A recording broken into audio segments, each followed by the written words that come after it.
Ilang. Tugaan. Amin na. May lalaban pa kami. Dami pa. Gaulan.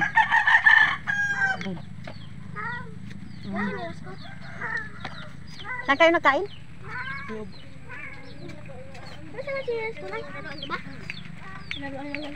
Oh, bugoy na ano yan?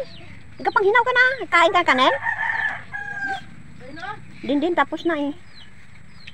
Aja.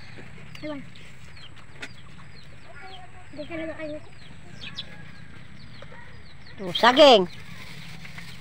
Gusto ko saging, ano ako, unggoy. Gusto mo?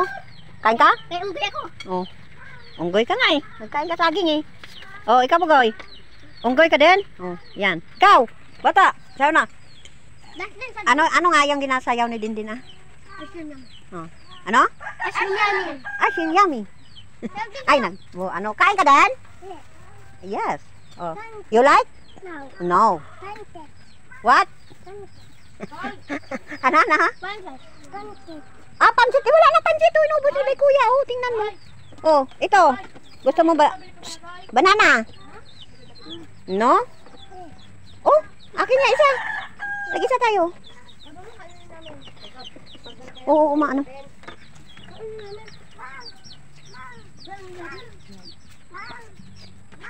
Kuha mo ito banana.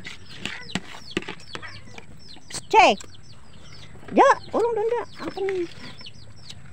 Amin ulang pusa.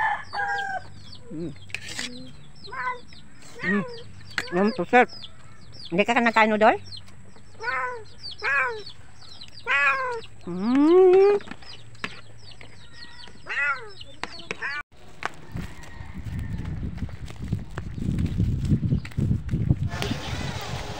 Guys, ito nga po ko, kasama ko papunta kaming palengke, yung apo ko nga maganda. Yun.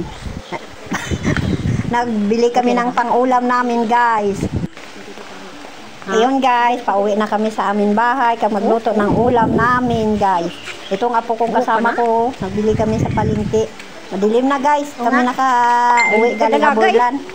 Yung anak ko, ang hipag niya. Kasama namin. Ano mo, ikaw, pawala ka. Yun pala guys, bumili kami ng gulay, ano namin sa amin nga, ulam, pusit, tapos nagbili pala ako ng avocado guys, kasi gusto ko kumain ng avocado. Yun kung gabi, magkain ako ng avocado, tapos kami, kita mo guys, madilim na ang uwian namin. O kita mo guys, so ang laki ng aming palengke, kita mo, kami lang ang tao dyan. Ang laki ng palengke pero walang tao. Walang laman ang palengke dyan guys, so malaki o, marami sanang pwesto. Pero hindi na, wala may nagpasok. Kayo, kita mo, isip na lang kung saan natin bibili. Nakakasira yung mga gulay niya eh.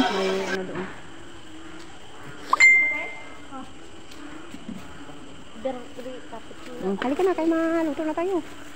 Huwag ano.